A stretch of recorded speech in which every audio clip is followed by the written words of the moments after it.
मंजू वर्मा, सहआचार्य, राजकीय कला महाविद्यालय, सीकर। आज का अध्ययन का विषय है गोद निषेध नीति। भारत में ब्रिटिश शासन के इतिहास में 1848 ईस्वी से 1856 ईस्वी का काल अत्यंत ही महत्वपूर्ण माना गया है। 1848 ईस्वी में लॉर्ड हॉर्डिंग के बाद लॉर्ड डलहौजी गवर्नर जनरल बनकर भारत आए और वह 1856 ईस्वी तक अपने पद पर बना रहा। डलहौजी घोर साम्राज्यवादी था, लेकिन उसकी साम्राज्य विस्तार की नीति उसके पूर्ववर्ती गवर्नर जनरल से भिन्न थी। डलहौजी के पूर्वाधिकारियों ने साम्राज्य विस्तार उसी स्थिति में किया जब कोई विशेष सैनिक अथवा राजनीतिक आवश्यकता उत्पन्न हुई, किंतु डलहौजी ने तो हर संभव उपाय से साम्राज्य विस्तार को अपना लक्ष्य बना लिया था। डलहौजी की नीति की चर्चा करते हुए इतिहासकार इन्स ने लिखा है कि डलहौजी ने इस सिद्धांत पर कार्य किया कि जिस प्रकार भी हो सके राज्य विस्तार को उचित सिद्ध करके पूरा किया जाए। डलहौजी की साम्राज्यवादी नीति अनेक कारणों से प्रभावित थी। प्रथम कारण तो उस समय भारत की राजनीतिक स्थिति थी। इस समय तक भारत पर कंपनी की प्रभुसत्ता स्थापित हो चुकी थी।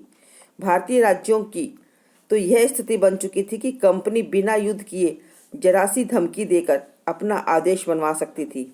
वास्तव में भारतीय राज्य पेड़ पर लगे उस प्रकार के पके हुए फलों की तरह थे जिन्हें केवल हिलाकर गिराया जा सकता था, और डलहौजी ने ऐसा ही किया। दूसरा कारण था कि उस समय ब्रिटिश भारत का क्षेत्र भारतीय राज्यों के क्षेत्र से छोटा था। अतः डलहौजी इस अनुपात को बदल देना चाहता था, क्योंकि उसकी मान्यता थी कि भारतीय शासक सर्वथा अयोग्य हैं और उनमें शासन करने की क्षमता नहीं है। तीसरा कारण यह था कि इस समय इंग्लैंड में उदारवादी विचारधारा का प्रभाव था। उदारवादियों की मान्यता थी कि भारतीय शासकों ने मनमाने ढंग से शासन करने से राज्यों में भ्रष्टाचार तथा अव्यवस्था फैल रही है, और जब तक इन राज्यों का शासन सूत्र ब्रिटिश सरकार नहीं संभालेगी तब तक देश में अन्याय और व्यवस्था स्थापित नहीं होगी। डलहौजी का भी यही कहना था कि ब्रिटिश प्रशासन देसी नरेशों के प्रशासन से कहीं अधिक अच्छा है। उसने यह भी सिद्ध करने का प्रयत्न किया कि भारतीय जनता को ब्रिटिश शासन के अंतर्गत ही अधिक लाभ प्राप्त हो सकते हैं। इससे यह स्पष्ट होता है कि डलहौजी ब्रिटिश शासन की श्रेष्ठता सिद्ध करके साम्राज्य विस्तार की नीति को उचित ठहराना चाहता था। चौथा कारण, साम्राज्य विस्तार द्वारा डलहौजी कंपनी की आय में वृद्धि करना चाहता था।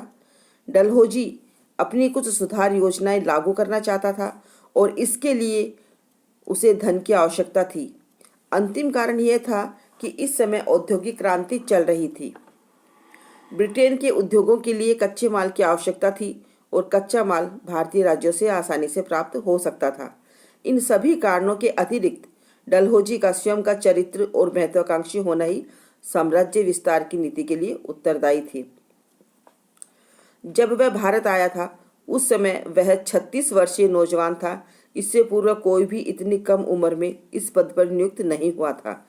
अतः नवयुक्त होने से महत्वाकांक्षी होना स्वाभाविक था तथा भारत में साम्राज्य विस्तार करके अपने देशवासियों की नजरों में प्रतिष्ठा प्राप्त करना चाहता था। साम्राज्य विस्तार की योजना पूरी करने के लिए डलहौजी ने 4 प्रकार के साधन अपनाए। पहला, युद्ध द्वारा। दूसरा, कर्ज के बदले में अथवा बकाया राशि के नाम पर। तीसरा, कुशासन का आरोप लगाकर। चौथा, गोद निषेध नीति द्वारा, अर्थात गोद लेने की प्रथा अमान्य करके। युद्ध के द्वारा डलहौजी ने पंजाब और दक्षिणी बर्मा का ब्रिटिश साम्राज्य में विलय किया। बकाया राशि के नाम पर उसने हैदराबाद राज्य के बरार क्षेत्र को हड़प लिया। कुशासन के आरोप में उसने अवध का अपहरण कर लिया। गोद निषेध नीति। युद्ध के द्वारा तो ब्रिटिश साम्राज्य का विस्तार प्रारंभ से ही हो रहा था। कुशासन के आरोप में भी पहले राज्यों का विलय हो चुका था, जैसे लॉर्ड विलियम बेंटिंग ने कुर्क व मैसूर राज्य का विलय किया। कर्ज के बदले में भी राज्यों के भूक्षेत्र कंपनी पहले से ही हथियाती आई थी, किंतु डलहौजी की विशेषता गोद निषेध नीति द्वारा राज्यों का अपहरण करने में थी। गोद निषेध नीति का अर्थ यह है कि पैतृक वारिस न होने की स्थिति में सार्वभौम सत्ता अपने अधीन तथा परतंत्र क्षेत्रों को अपने साम्राज्य में मिला सकती थी। डलहौजी का कहना था कि सामान्य नागरिक द्वारा गोद लिया गया पुत्र अपने पिता की व्यक्तिगत संपत्ति का उत्तराधिकारी हो सकता है, किंतु इसी प्रकार से किसी शासक द्वारा गोद लिया गया पुत्र राज्य पर शासन करने का अधिकारी स्वाभाविक रूप से नहीं हो सकता। दत्तक पुत्र उसी स्थिति में राज्य का शासक हो सकता है जबकि भारत की सर्वोपरि सत्ता की हैसियत से ब्रिटिश सरकार उसके उत्तराधिकारियों को स्वीकार करे। डलहौजी ने यह दावा किया कि यदि कोई शासक किसी व्यक्ति को गोद लेता है तो ब्रिटिश सरकार उसके उत्तराधिकार को स्वीकृत अथवा अस्वीकृत करने की पूरी स्वतंत्रता है। भारत में गोद लेने की प्रथा कोई नई नहीं थी। प्राचीन काल से ही प्रत्येक हिंदू को अपने निजी पुत्र न होने की स्थिति में किसी भी परिवार के बच्चे को गोद लेने का अधिकार था और इस दत्तक पुत्र को अपने पिता के उत्तराधिकारी के रूप में हर प्रकार के ऐसे अधिकार प्राप्त हो जाते थे जो किसी भी निजी पुत्र प्राप्त होते थे। यह एक सर्वमान्य प्रथा थी। प्रचलित प्रथा के अनुसार निजी पुत्र और दत्तक पुत्र में किसी प्रकार का भेद नहीं था। मध्यकाल में भी मुस्लिम सुल्तान, मुगल सम्राटों और मराठों ने इस प्रथा का सम्मान किया था। दत्तक पुत्र के उत्तराधिकारी होने के मामले में वे लोग दत्तक उत्तराधिकार से थोड़ा अधिक नजराना अवश्य ले लेते थे, परंतु दत्तक पुत्र के वैधानिक अधिकार को कभी चुनौती नहीं दी गई। अतः डलहौजी द्वारा दत्तक पुत्र और निजी पुत्र में जो भेद किया गया वह प्रचलित परंपरा के प्रतिकूल था।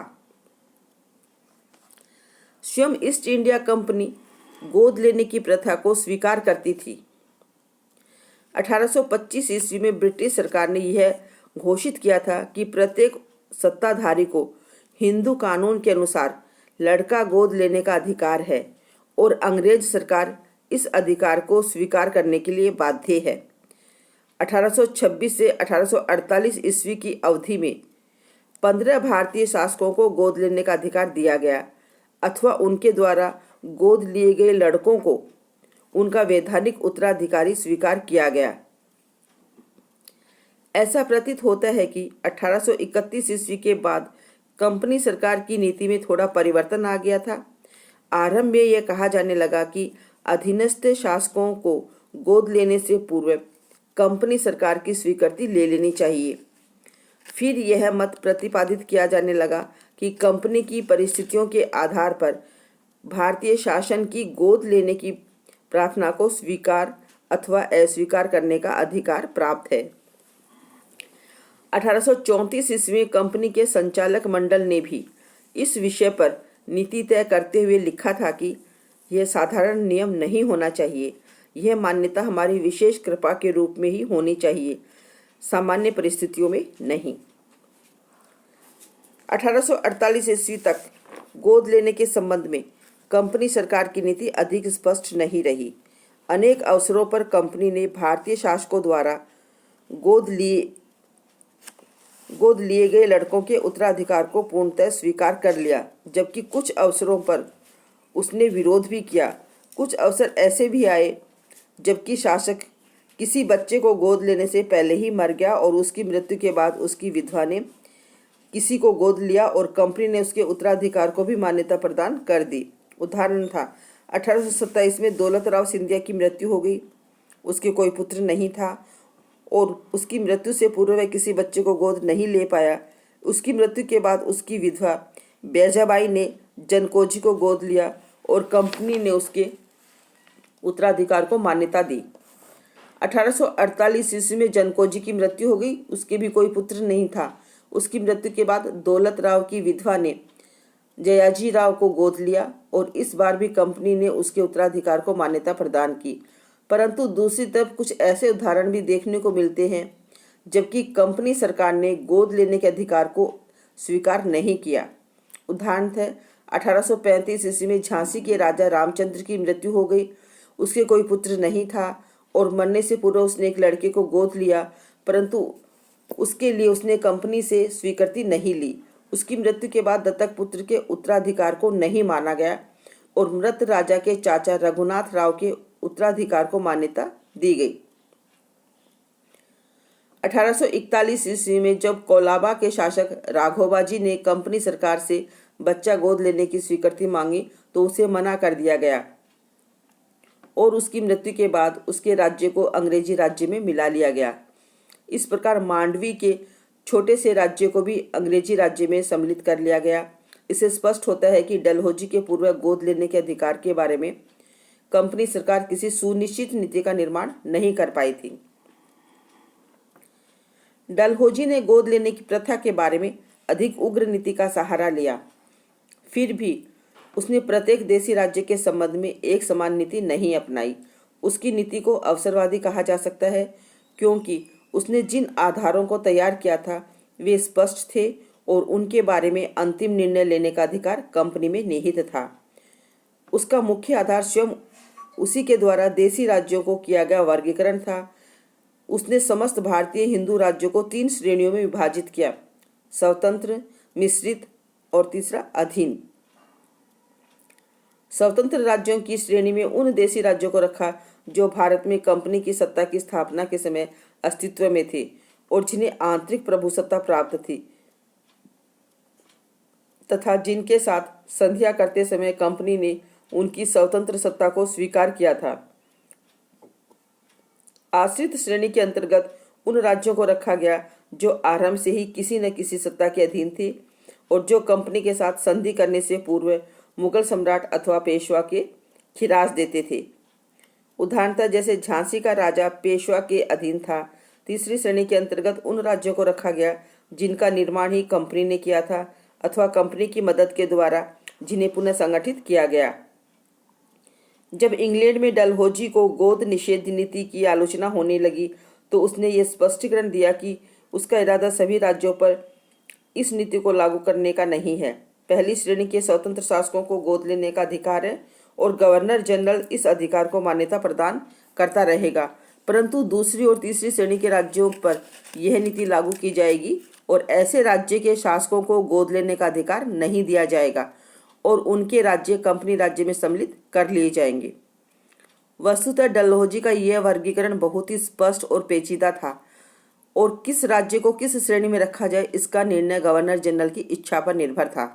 ये सारी व्यवस्थाएं भारत के देशी राज्यों को हड़पने के लिए एक बहाना मात्र था।